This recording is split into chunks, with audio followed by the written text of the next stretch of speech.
नमस्कार दोस्तों, आज का ये वीडियो बहुत ही इंपॉर्टेंट और जरूरी है आप सभी के लिए। दोस्तों, आज के इस वीडियो के अंदर हम डिस्कस करने वाले हैं जीएसटीआर 9 के रिलेटेड कुछ नए बदलाव आए हैं।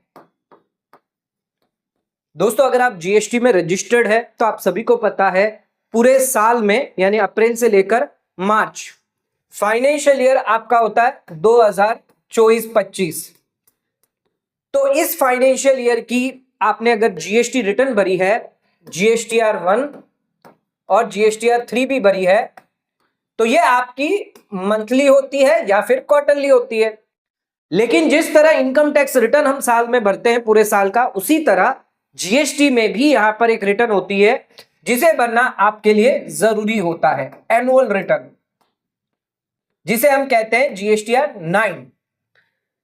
ये जीएसटीआर 9 कुछ लोगों के लिए एग्जेम्प्टेड है, जो स्मॉल टैक्स पेयर है उन लोगों के लिए एग्जेम्प्टेड दिया गया सरकार ने। उसकी क्या लिमिट है वो मैं आपको बताऊंगा। जीएसटीआर 9 तो हो गई आपके एनुअल रिटर्न, और एक और रिटर्न होती है आपकी जीएसटीआर 9C, जो होती है आपकी रिकंसिलेशन। जैसे ऑडिट करते हैं वैसे ही ये जीएसटीआर 9C होती है, इसके लिए भी लिमिट दी गई है। तो ये ध्यान रखिएगा, इस बार फाइनेंशियल ईयर 24-25 में भी आपको जीएसटी रिटर्न यानी जीएसटीआर 9 भरना जरूरी होगा, अगर आपकी लिमिट जो है वो एक टर्नओवर जो है वो लिमिट से ज्यादा है। अब यहां पर सरकार ने इस बार जो जीएसटीआर 9 है इसमें कई सारे बदलाव किए हैं जो समझना आपके लिए जरूरी है। अगर ये जीएसटीआर 9 रिटर्न जो है वो आप पर एप्लीकेबल है तो इन चेंजेस को ध्यान से जरूर समझिएगा, क्योंकि ये नई अपडेट है और बहुत ही बेहतर अपडेट जो है वो इस बार सरकार ने बेनिफिट जो है वो टैक्स पेयर को दिया है। तो हमारा आज का वीडियो बहुत ही इंपॉर्टेंट है जीएसटीआर 9 को लेकर।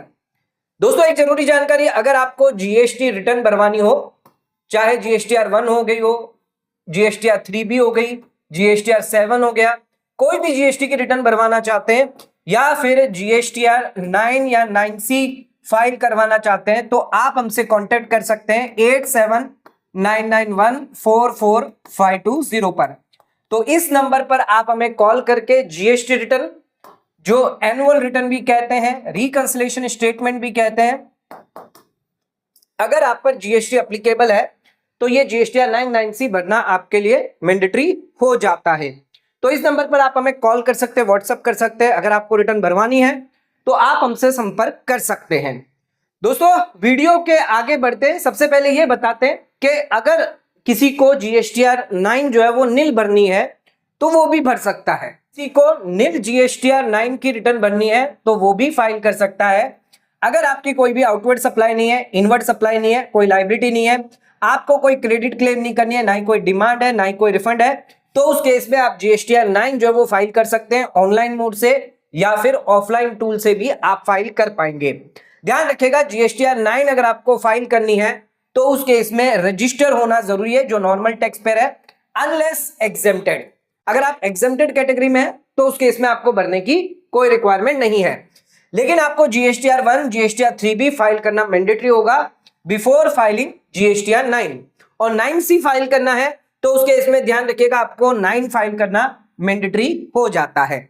और एक बार यहां पर आपने जीएसटीआर 9 जो है वो फाइल कर दिया, उसके बाद आप इसको रिवाइज नहीं कर पाएंगे। ध्यान रखिएगा, जीएसटीआर 9 जो है एनुअल रिटर्न एक बार आपने फाइल कर दिया, इसको रिवाइज नहीं कर पाएंगे। इनकम टैक्स रिटर्न अगर आप एक बार फाइल कर देते हैं तो आप कितनी बार भी इसको रिवाइज कर सकते हैं, लेकिन जीएसटी में ये ऑप्शन नहीं है। एक बार आपने फाइल कर दिया वो फाइनल माना जाएगा। ध्यान रखिएगा, यहां पर जो भी सप्लायर होगा, जो सामने वाला जो सप्लायर होगा, वो 1 IFF या जीएसटीआर 5 अगर भरता है तो अप टू 30/11/2025 तक के जो डाटा होंगे आपके, वो यहां पर रिफ्लेक्ट किए जाएंगे। तो जीएसटीआर 9 जो है उसकी लास्ट डेट क्या है? 31 दिसंबर 2025। अब यह समझना जरूरी है किन लोगों के लिए मैंडेटरी है और किन लोगों के लिए मैंडेटरी नहीं है। सबसे पहले बात करते हैं यहां पर जीएसटीआर 9 की। तो जीएसटीआर 9 जो है, जो एनुअल रिटर्न है, वो मैंडेटरी किन लोगों के लिए? जिनका टर्नओवर 2 करोड़ से ज्यादा है। तो अगर आपका टर्नओवर 2 करोड़ से ज्यादा है तो ही आपको जीएसटीआर 9 जो है वो फाइल करनी है। यानी एग्जम्पशन किनको दिया है? जिनका टर्नओवर 2 करोड़ से कम है।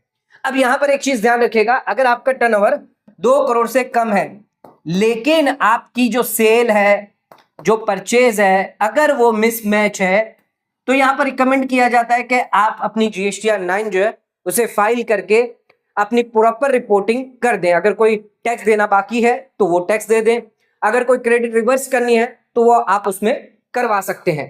तो ध्यान रखिएगा, यहां पर अगर 2 करोड़ से कम है एग्जेम्प्टेड है वैसे, लेकिन अगर कोई मिसमैच है तो आपको फाइल करना है। अदरवाइज कभी भी अगर नोटिस आती है तो आपसे यहां पर जो है वो टैक्स पेनल्टी सब मांग सकते हैं।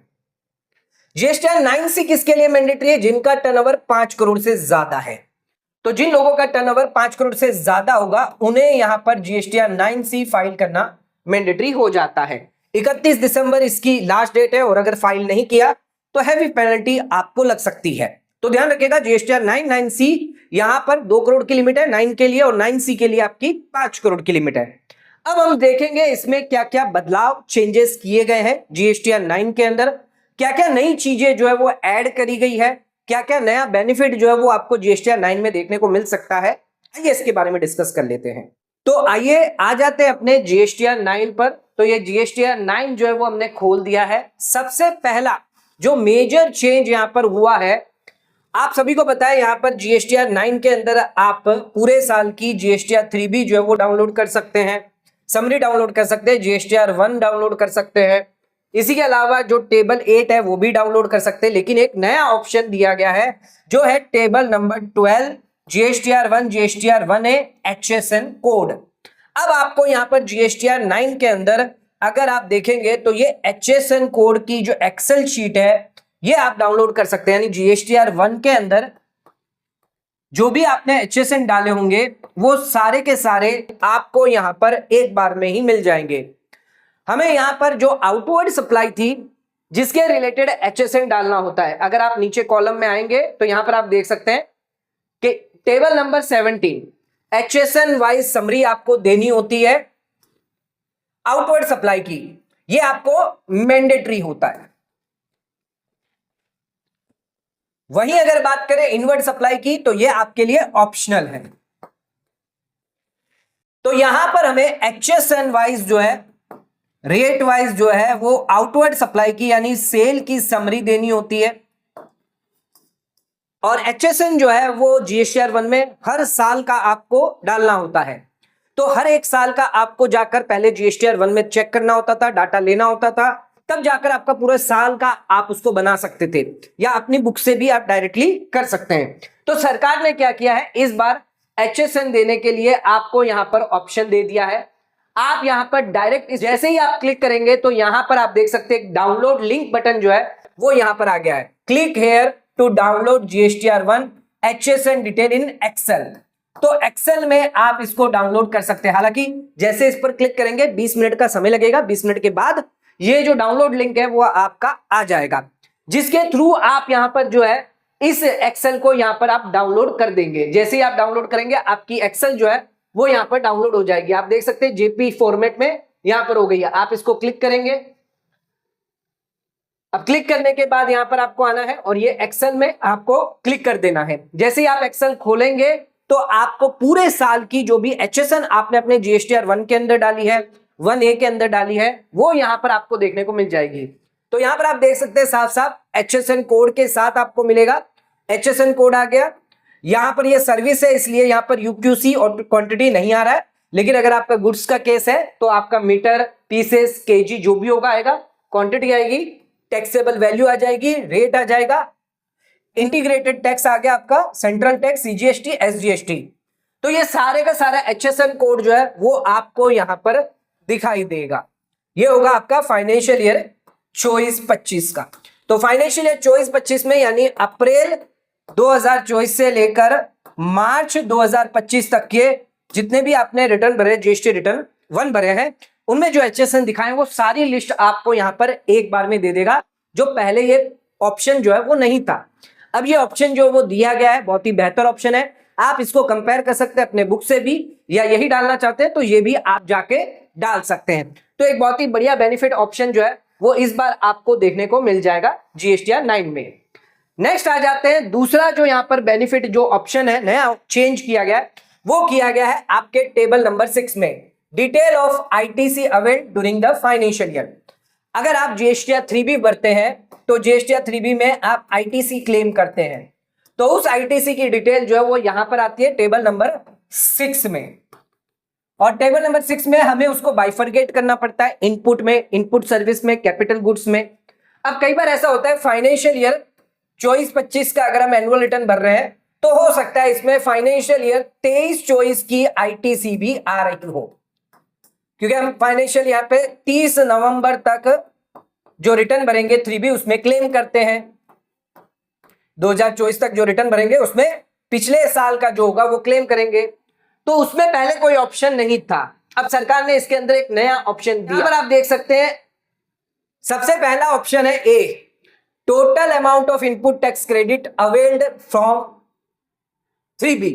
तो ये कौन सा आ गया आपका फाइनेंशियल ईयर 24-25, तो ये आईजीएसटी, सीजीएसटी, एसजीएसटी आ गया।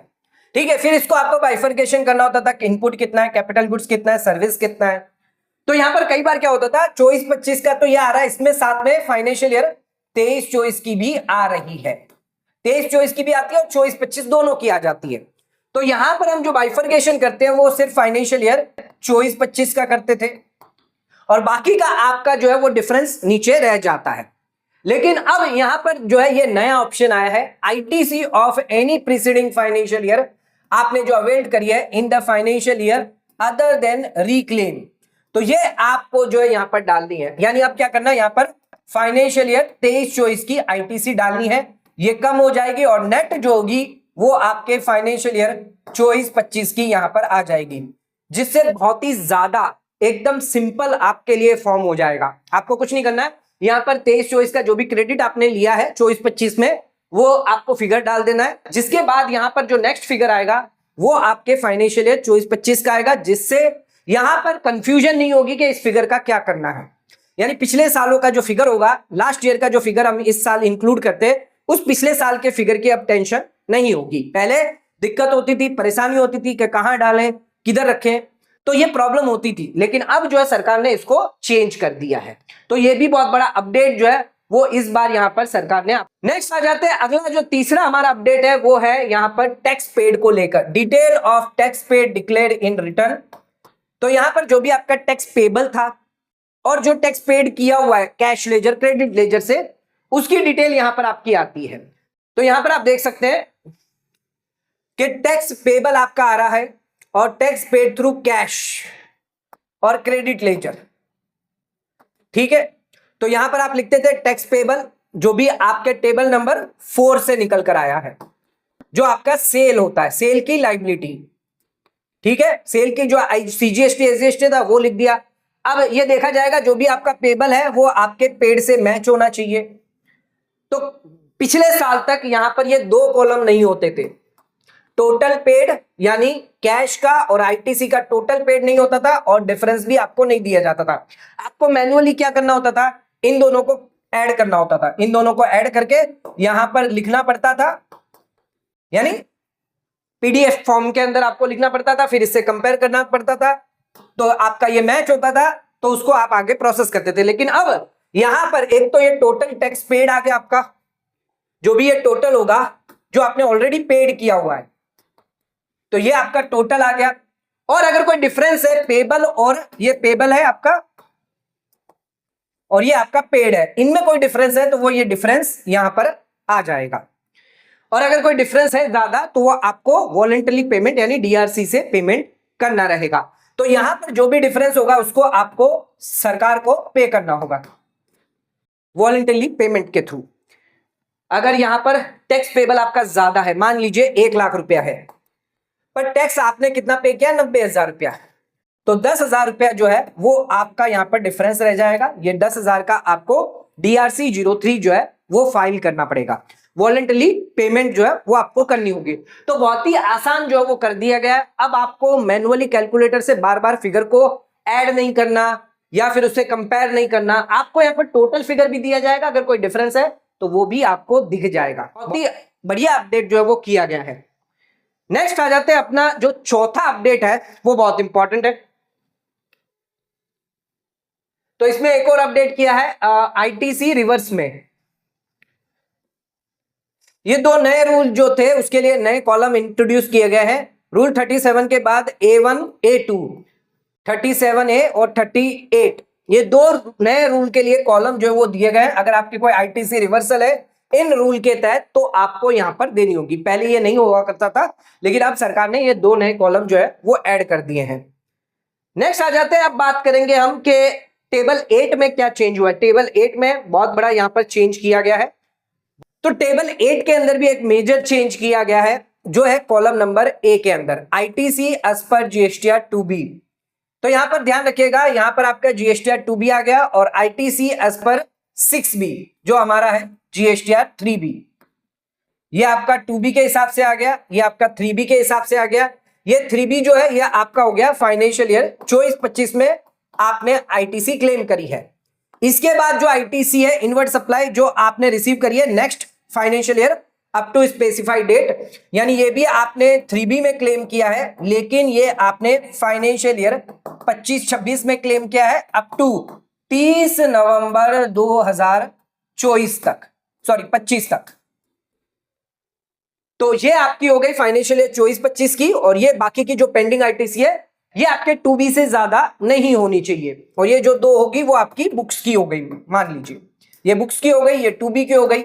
तो यहां पर जो डिफरेंस नील होना चाहिए, या आपकी बुक्स की जो है वो कम है और आपके 2B की ज्यादा, तो भी कोई दिक्कत नहीं है।